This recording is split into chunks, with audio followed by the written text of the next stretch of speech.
Chainlink Build show, where we are highlighting the projects behind the Chainlink Build program, some of the amazing and extraordinary teams that are making up some infrastructure as well as great projects that Chainlink have vested and brought onto their onto their build program and help support them on their journey to success. So yeah, welcome, welcome to you as a viewer, and let's go.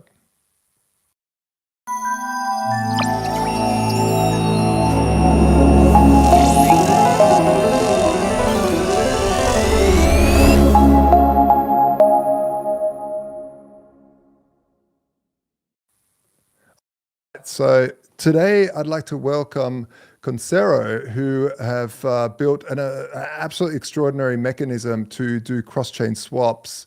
And yeah, I'll just bring them in here. I'm still getting used to this new platform. We are joined today by Andy from Concero, and as well Oleg, who will join us as well. First of all, to you, Andy, well, any of you guys can take this, actually, this question, but what the heck is Concero? How do you even say it, first of all? Yeah, it's Concero. Concero. All right, Concero. Yeah. So essentially what we're building a crypto aggregator, right? So to this point, we have seen a lot of examples, some very good cross-chain DEX aggregators that utilized, bridges and aggregated bridges to complete those transactions. But we find that the whole bridge infrastructure is very dangerous and not that safe. And because each bridge has its own vulnerabilities, by aggregating those bridges, you're essentially aggregating those vulnerabilities. So we decided to essentially integrate CCAP and build an infrastructure around it to still be very user-friendly and easy to use. So it has to be quick, it has to be, has to be nimble, but at the same time, it does not lack in security. And the fact that we're a crypto aggregator, we're not only aggregating DEXs, we're also aggregating different pools. So people were able to stake into Lido, for example, into Aave, and they can provide liquidity, right? And we're essentially building this window, easy to use window into DeFi, into cross-chain DeFi, right? That people can use to interact with all of these protocols and projects. Got you. So if I get this right, if I have some ETH on the Ethereum chain and I want to get it over to I don't know, Polygon, Arbitrum, where do I go? What do I do? So essentially, right now there are bridges out there that will allow you to bridge that. But what we are doing is we are essentially utilizing CCIP and speeding up CCIP as much as possible through our infrastructure that I can share with you later on this live stream. But essentially, from our use case, you come into the website on our front end, you put in the intent, right, of like, I want to swap, 1 ETH from Ethereum to the corresponding amount of ARB on Arbitrum, do it for me, right? And then what happens is we get that intent, we find the best route. So essentially the route is what kind of actions need to take place in order to fulfill your intent, fulfill your need. So it could be, okay, let's swap it on the source chain into a bridgeable asset. Let's then migrate that asset from Ethereum to Arbitrum, and let's use Uniswap on destination chain to get the desired asset and put it into your account, into your wallet. So essentially, we're abstracting away a lot of these steps, and with our multi-call contracts, we're able to perform all of that with one click from the user, because we are doing all the routing and the diamond contracts will be doing the execution, right? And our benchmark here is we want to ensure that every single transaction happens in less than a minute.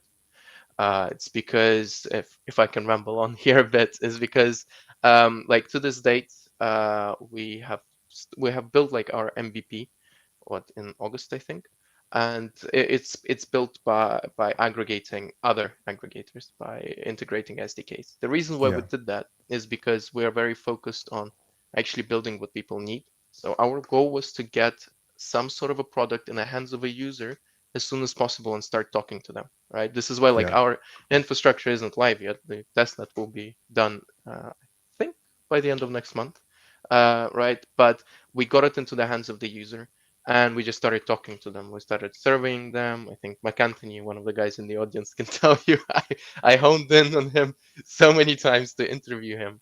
And essentially, through those user responses, we have outlined the three main pain points that users have. Yeah. It's first of all security, because look, 75 or 80% of all of the funds lost in hacks in DeFi were bridge related, right? Then people right now are still a bit shaken up by all the hacks that were happening before, Yeah. right? So we needed to make sure that it's safe. But secondly, it has to be quick. I'll tell you why. Is because the most anxious point for a user with any cross-chain transaction is that moment when you press confirm transaction Yeah. and assets leave your wallet and desired assets haven't arrived yet, right? And that point of anxiety is a super big pain point in our eyes. And this was Yeah. a very big problem that we wanted to solve, right? But we need to make it securely, because usually on these scales you either have speed with lacking security, or you have high security with lacking speed. High security with lacking speed is a good example of it is TCP, right? Okay, it's Yeah. the most secure way out there. Burn Mm. and mint, wait for finality, everything. But through our testing, on average, it takes 26 minutes to complete a transaction. 26 minutes is just not quick enough in the market that we're It's in. not. It's not. So, Absolutely. so, so we have set out to essentially build a completely decentralized infrastructure on top of CCIP using other Chainlink products that I'll Yeah. explain later. Yeah. And we have done it in collaboration with the Chainlink team, because as a build partner, we have access to their tech team and to a lot of resources, and they have been of great help, right? And so I think we landed on something good here. We are testing it. It's working. We're working with DDAO, for example, for auditing our contracts, and DDAO audited CCAP functions automation. So they're very knowledgeable of the space.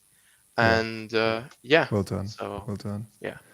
Nice, nice. Oleg, where do you fit into the picture? Andy and I, what do you guys call Yeah. yourselves there in the team? So essentially, I'm responsible for the entire product, pretty much. So at the moment, I'm formally holding a position of CTO, although I'm doing a bit of UI UX design. So essentially, all designs that you see on our website and the actual app that we have, everything is done by me. I am also overseeing the technical side of things, be that the application itself or the server side.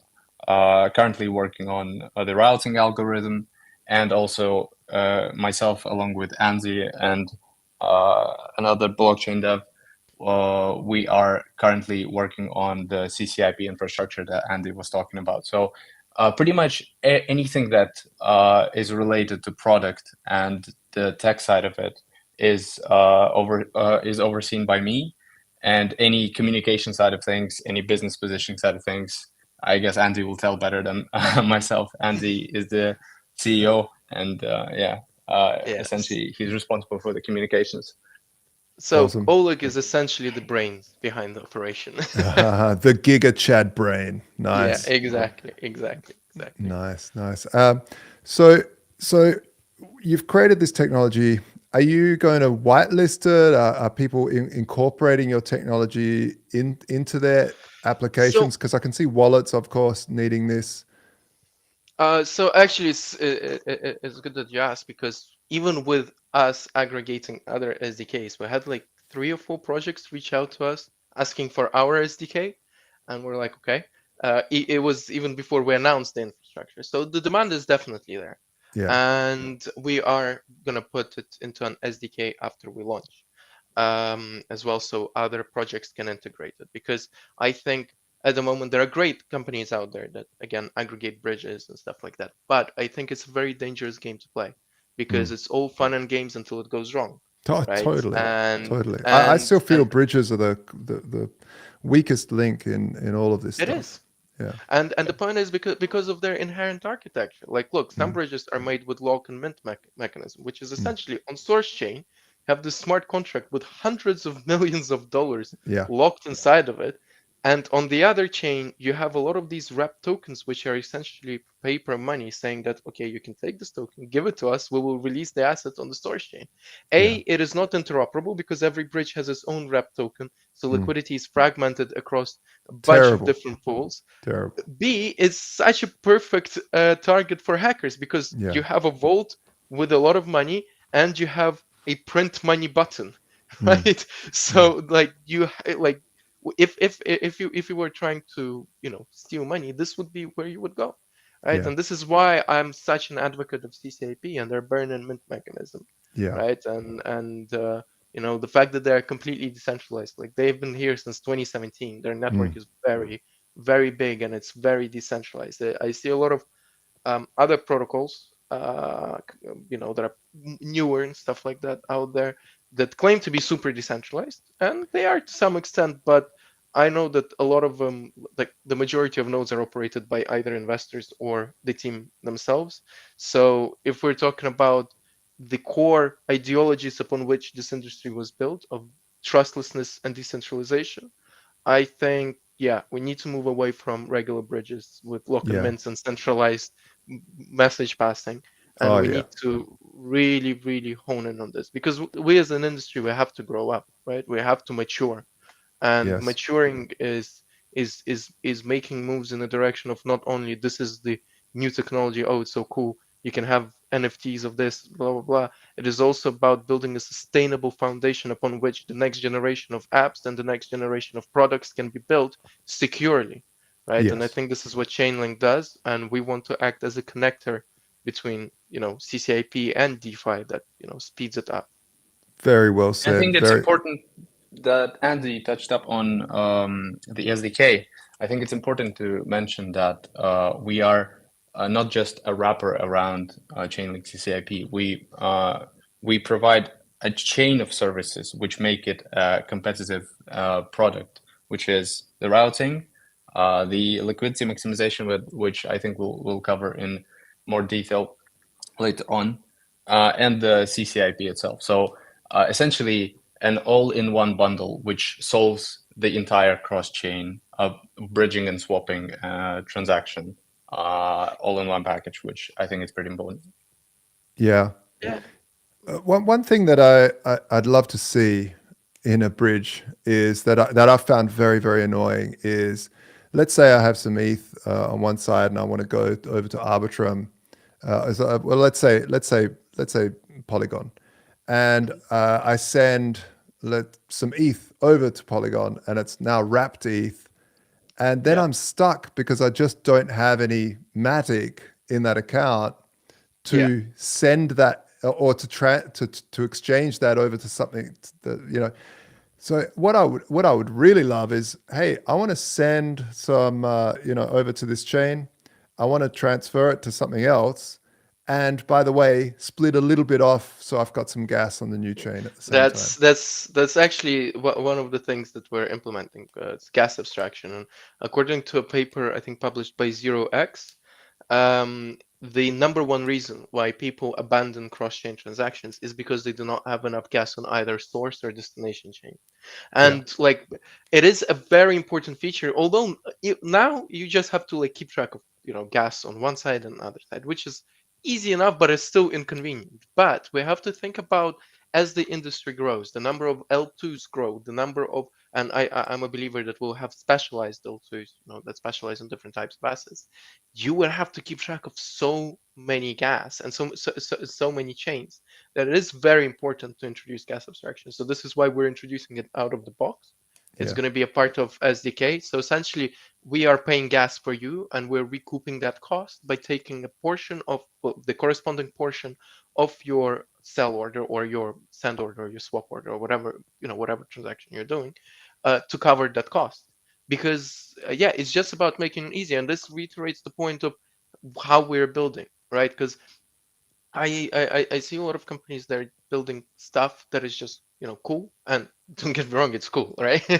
And like, yeah, oh, it's a cool feature, but there is no use that we know of right now. There is potential use, right? But it's in the future. But I think it is very important, in order to build a sustainable business, is to create value and deliver value.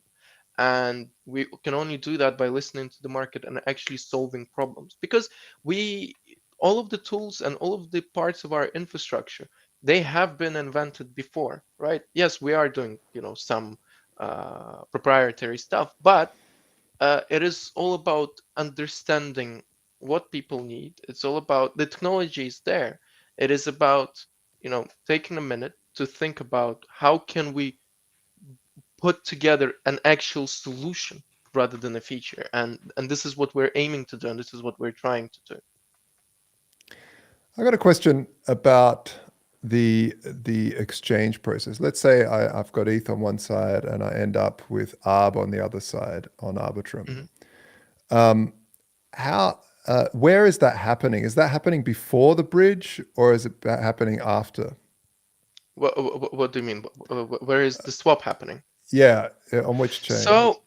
So the thing is, CCIP, it only supports a certain amount of tokens, and we have looked at on-chain data to find out the most bridge tokens, and by far 90 or 95% plus, like over 90% of all of the bridge transactions, were happening with three assets. It's Ethereum, USDT, and USDC. Right? Interesting. And the way that our infrastructure is set up, the reason why we're able to, speed up the process so much is because we have a liquidity pool on the destination chain, which will act as and when you're transferring assets from source chain to destination chain, we send a message to our contract on the destination chain of essentially take out a flash loan from this pool in order to complete the transaction. And once the CCIP transfer has finished, the loan is then paid off and the pool is made whole, right? And in order to maximize the liquidity and maximize the transaction throughput, we're going to be focusing on these three tokens. So the way that the transaction would look like is you have Ethereum on one side, or say some Pepe token, right? You have Pepe that you want to swap into ARB. We would first do a transaction where uh, we would first find the route, right? Of okay, Yeah. what needs to happen, and then, for example, if the route is let's swap Pepe for some USDC, let's bridge USDC and then swap USDC for ARB, and we used Uniswap v2 on Ethereum, Uniswap v3 on Arbitrum, right? And so swaps would happen either side. Oh But wow. yeah, we can, because we're using the diamond contracts, we're able to do multi-call transactions. So you don't have to pay twice for the gas. Like literally, you can do. There are some routes that would require us to do 2 or 3 swaps on either side, Yeah. but it will not be. You will not be paying gas. A full gas amount for every single transaction. It's because we're bundling it together. We're actually optimizing your gas fees. That actually makes it easier to use, makes it cheaper to use a solution like this versus going, separately to each of those protocols and interacting with them directly. So yeah, swaps can happen multiple times on both sides, and it's easier than it sounds actually, because once you found the route, you can use the diamond contract to execute it quite easily. That's absolutely stunning. I really love the idea of that. And in terms of how do you guys make money? How does that So we work? charge fees. Okay. Easy as that. Like the Yeah, point is, nice. and I think it is very important to charge fees, because in the industry, I see a lot of projects that are like, oh, we have 0 fees. Come and join us. Come and use us. Yes, it is. It is important, and it is easy, not important. It is very good for the user. No fees, no fees, right? But it is also important to put yourself in a constraint of, okay, let's not think like VC babies, that money is going to be flowing from all of these funds to you and subsidizing everybody's life. Let's actually put together a business model here. And let's put ourselves in the constraint of we have to charge fees. So let's find ways that we can optimize costs for the user whilst they're using our solution, right? This is where liquidity maximization came from, right? Yeah. We want to make money, but we need to ensure we're still competitive versus our competitors. So the end user cost has to be comparable to those who do not charge fees. So for example, liquidity maximization is essentially what 1inch does, but straight out of the box, because we have the routing algorithm.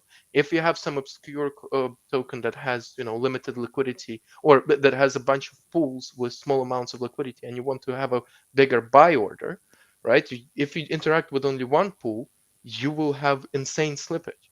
But Yeah. if we break up that buy order into, say, 5 smaller orders and execute them all at the same time to mitigate the arbitrage risk of bots arbitraging liquidity between pools, because we can do it through the diamond contract, because all the transactions happen within the same block.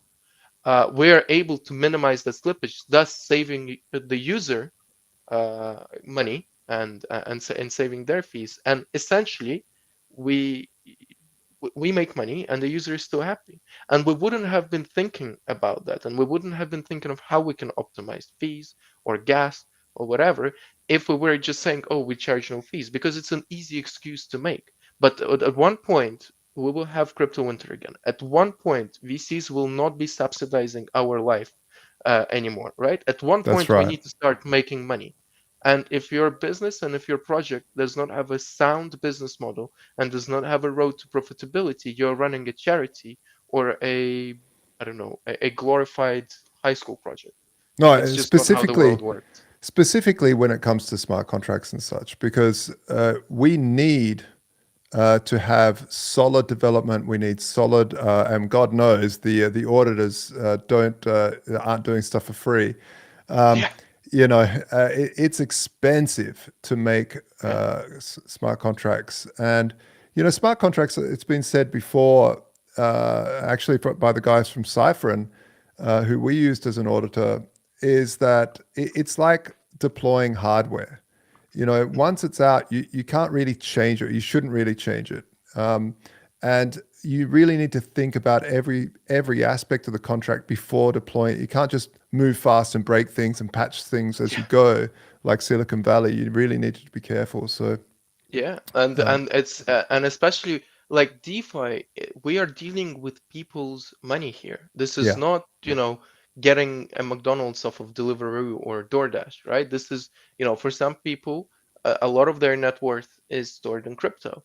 mm, And, you hear these stories online of like a person made a mistake, connected to the wrong website, and now a lot of their life savings are gone, right? Okay, in order to ensure safety, we need to audit it. We need to set up, as we're doing right now, we're setting up an active anti-fraud system. It's a monitoring system that looks through every single transaction that is entering our ecosystem, and that mm, is monitoring it for potential maliciousness, so we can prevent. Although our system is fully decentralized and there is no weaknesses at the moment, that there are no apparent weaknesses at the moment if we look at hacks that happen to this point, but new ways of exploiting smart contracts will be found. So we need to set up a system that will be monitoring it, because we're dealing with people's money, yeah, right? And that anti-fraud system isn't free. We need to pay money to a 24/7 team to be monitoring it. We need to pay money to auditors. We need to pay money to team. We need to live ourselves, right? This is why it is very expensive to build stuff like this, and it is very important to charge fees, because I know some projects that have had over $2 billion in volume, but they haven't made a single penny because they have no fees, right? mm. And no business model. And yeah, it's cool. That project has a lot of a lot of volume, but it's still, they're struggling because Mm. they cannot just rely on raising and raising And and that raising gets again. scary. Like Yeah, if they're having 2 billion worth of volume, yet no one can afford to audit their next upgrade. yeah, I've seen and contracts where they've just changed one line of code and boom, yeah, it that's opens it. up a door. Exactly. I have a question. Maybe this is one for Oleg more, but what can we do about things like USDC.E and USDC? Like this sort of UX in DeFi is really confusing and annoying, where you have two coins of the same thing.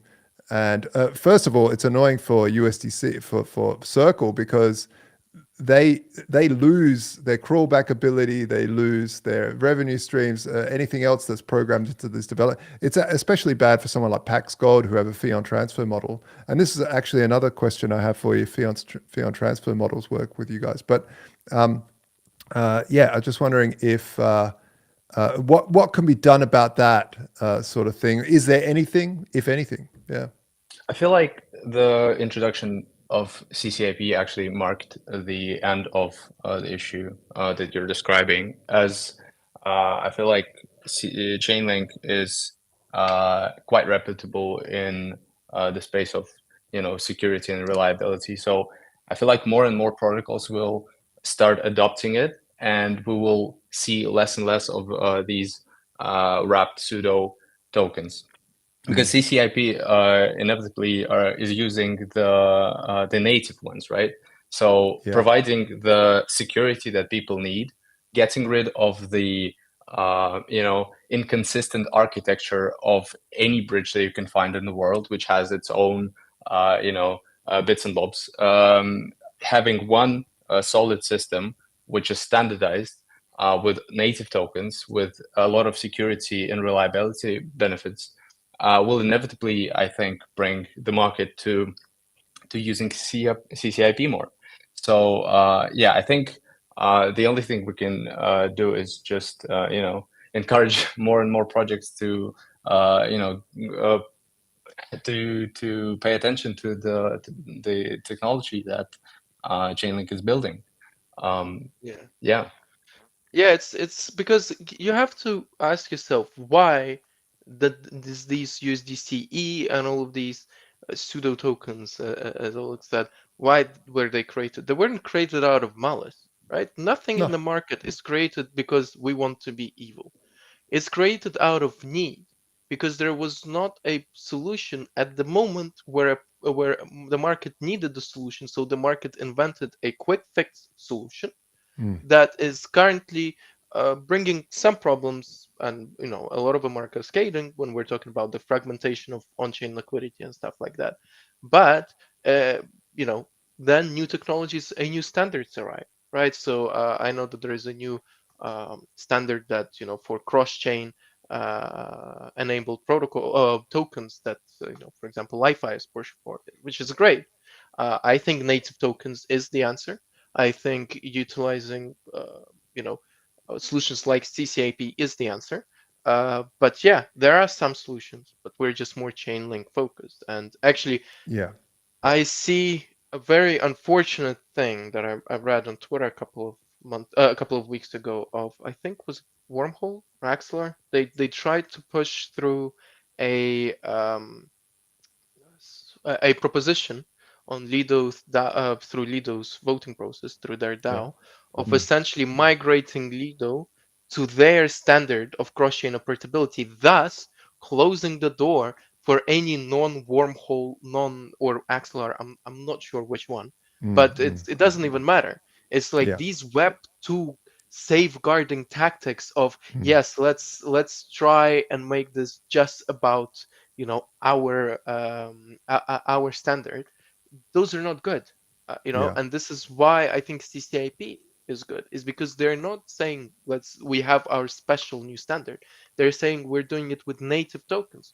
They are working with Circle, uh, you know they are working with them, and the, the tokens are still controlled by Circle, by those who emit them. And I think this is right, because even in our case, right? And you were asking about fee on transaction. We do not hold people's money. We do not take, like, there is no technical way for us to touch it, even if I really wanted to, with all the security Yeah. keys and stuff like that, because we facilitate transactions, and we have to understand that this is the Web3. You know, projects and protocols, they do not control what goes in and out. They control the facilitation process, right? Hallelujah. You cannot really like set barriers of like, oh, this is my way or no other way. No, this is Web 2. Web 3, this is the beauty of it. Like as Chris Dixon was explaining in his latest book, which is amazing, by the way, right? You have to understand this industry to build effectively on top of it. And I think facilitation of transactions is the right way because assets and value is owned by every single user. It's not owned by protocols. Protocols sometimes, when users deposit their assets into a protocol, they are borrowing those assets, the protocol. They're enabling, some sort of an action to be taken place, whether it's lending, whether it's liquidity provisions or swaps, but the protocol itself, it just facilitates those transactions. Yeah. Yeah.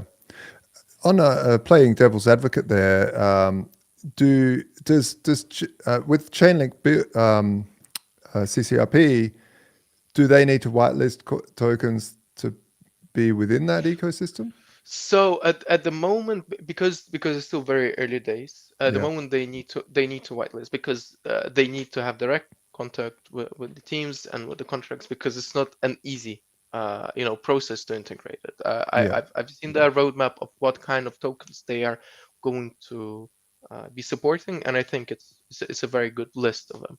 But you have to understand that as the industry is maturing, again, we will have specialized tokens and specialized chains.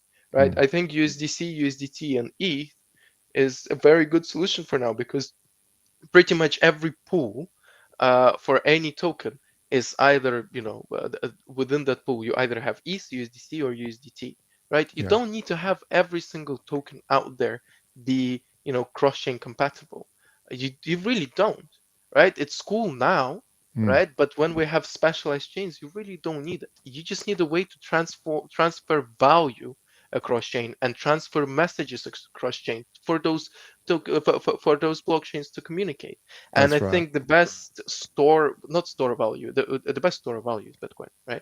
But the best token to hold value in whilst it's in transit, it is stable coins and it is native coins like Ethereum. So I do not think it is even going to happen that every single token is going to be in CCIP because it just doesn't make sense for it to be. That's a fascinating take, and I totally agree. Like, why?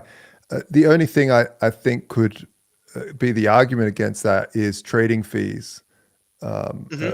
Specifically on layer one, if they really blow out. But but we're seeing more and more solutions because look, trading fees are essentially there because and they're high because the market is not optimized yet, right? With more demand, there will be more people trying to get in on this. It will be a race to zero, right? It's it's more gas fees, really, not really trading fees. Yeah, like gas the fees, gas but needed for the trades. you have L2s, right? But then you also have this new movement, I don't know how to call it, of intent and solvers, right?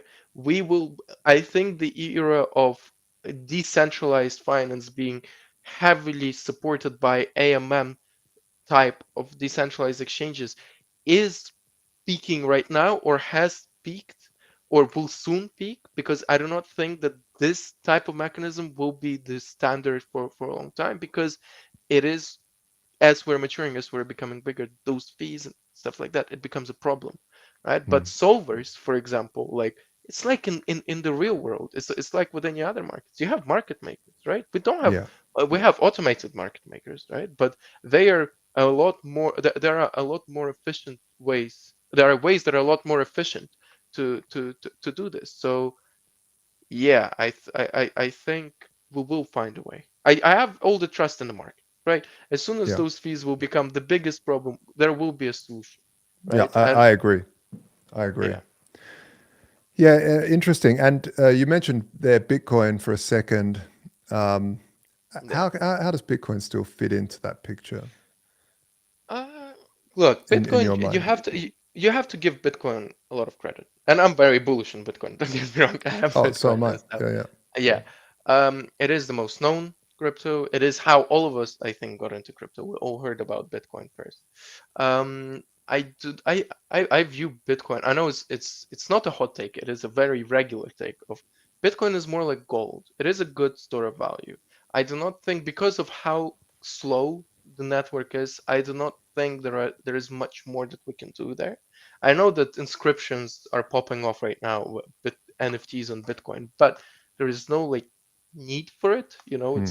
I don't know. Maybe I'm not getting it yet, but it feels like like like just a hype thing to do now. But yeah, Bitcoin, I do not see it having a lot of like retail and operational transactions happening on Bitcoin. But I do see it as a very good backbone of the industry and a very good store of value. Yeah. And there, yeah. I think it would be really good to start seeing more competition like there is on ETH for layer twos rather than just the Lightning Network. Mm, When we ran a small exchange called Voltoros, launched in 2015, and mhm, we were the first to implement Lightning Network about 6 months after it, the SegWit upgrade, and it was truly hashtag reckless. But it was amazing at the time. That it's just unfortunate that there was so much mudslinging during that period that it's just so uh, I don't know, like people are just so anti it or so for it, and it's yeah, unfortunate. And this is what I really love about the EVM space or the Ethereum space is like there's so much competition in the L2s, and they've just gone, no, L2 is the way to go. Let's go, let's yeah. do it. And Well, I just find that wonderful. I think Bitcoin, it has a lot of maximalists. Like, look, Bitcoin is the first, right? There are a lot of people who are very pro Bitcoin, and there are maxis that the only correct cryptocurrency is Bitcoin, nothing else is there. Like, Ethereum was started with developers in mind. Bitcoin was started with store of value and a fair distribution, and a decentralized way of tracking that value, stuff like that. Different outsets, right? So this is why I think EVMs are winning because developers are flocking there. But as McAnthony has pointed out, yes, there are layer twos on Bitcoin, and I think Bitcoin is the arguably not arguably, I think it is the most decentralized network out there. Like Yeah. has the most nodes, has the most robust system. So yeah, a layer two on Bitcoin is an interesting idea. But what do you need to use it for, right? It all comes down to use cases, right? If you need something that is very, very sensitive, that has to be like super, super decentralized, yes. Again, there will be specialties for that, right? Specialized L2s are are my outtake on where the industry is going. And Yeah. I, at the moment, maybe because I haven't thought enough about it, do not see what specialty Bitcoin layer twos will hold. But there is there Well, is there is I mean, specialism, yeah. I think we're heading into a really interesting time now with these ETFs because it's okay to have BlackRock buying 10,000 Bitcoin a day and where miners are only pumping out 900 and in 50 days that'll be 450 because of the halving. And Mhm. but imagine a proof of stake coin getting bought up in mass by these large players. So there is a dynamic at play there. I feel that could be interesting into the future in terms of these large players buying vast amounts of the Mhm. network up. But yeah, very very interesting. In terms of the roadmap for you guys, what's looking forward into the future? Where So are you guys headed? we are planning to get our testnet out by the end of March. We're actually actively fundraising now. So if anyone wants, if anyone knows VCs, let us know. Chainlink is helping us out with this a lot, so thank you very much to them. So testnet by the end of March, Yeah. and we will test for a month, 2 months, I think. And in Q2, we will have a mainnet launch with SDKs coming early Q3. From there, we are very focused on adding a lot of protocols and a lot of blockchains and stuff like that. But again, being super user focused, we would want to develop a mobile app because this is how a lot of users are interacting with crypto. with crypto is through mobile, and I have not seen a good implementation of essentially a decentralized alternative to centralized exchanges on mobile and in general, right? Just a place where you can track the performance of your portfolio, a place where you can move and swap assets, where you can, stake assets all within one platform, within one click. I haven't seen that happening, and I am missing that. I would use this app. I would really want to, but it's just not out there yet. So we would be looking to release a mobile app in Q1 of 2025, so a year from now, right? Because we want to get the tech right first. And if you want, I can show you the infrastructure that we're building. If you guys are let's interested share in the away. form of a diagram. Absolutely. Yeah. Let's do it. Yeah, let me share my screen. Yeah, and so we essentially want to get the infrastructure right first, and only after are we going to be, porting it on mobile, stuff like that, because I think it is important to get the basics right. But essentially, it's not that hard. What we're building, it is, in my opinion, an elegant solution. But here, what is happening is essentially a user wallet only interacts with our Zap contract, which is a diamond multiple contract, right? Which has the route already pushed into it. So a user, it registers the intent, we find the route, we push it to the contract. A user is presented with that route and confirms that, yes, this is what I want to do with my assets. And afterwards, after we get that confirmation, user sends funds here, and we start performing, first of all, any swaps we need on the source chain. And after we have acquired bridgeable assets, we are going to be sending them straight into CCAP. But at the same time, as the assets are sent to CCAP, Chainlink automations are picked up by the trigger of us sending assets to CCAP, and they then trigger functions on the destination chain to basically and tells them, like, look, go check what kind of transaction is happening, and those functions then are, for example, find out that, okay, we're sending 100 USDC, and I need to turn that 100 USDC into, the equivalent in ARB. So it sends it sends call data to the pool or contract, to essentially give out a $100 loan, 100 USDC loan to our contract, with the message of turn this into ARB by going to this, DEX and blah blah. Then the destination contract performs that transaction, acquires ARB, sends it to the user. This whole process will take less than a minute. And then 26 minutes later, because after user walks away, we're still $100 short here, right? But that $100 that have been sent, through CCAP in 26 minutes will come out on this end and replenish the destination pool. So this way, the pool will be whole, and the loan will be paid off. And the beauty of the system is that, yes, we have liquidity, but we have a fraction of liquidity what other bridges need, is because we only need to sustain 30 minutes worth of transaction throughput. We have to have enough liquidity to only sustain that much volume, which is not that much, so we don't need hundreds of millions of dollars. I don't think we need even tens of millions of dollars to sustain a very, very high volume.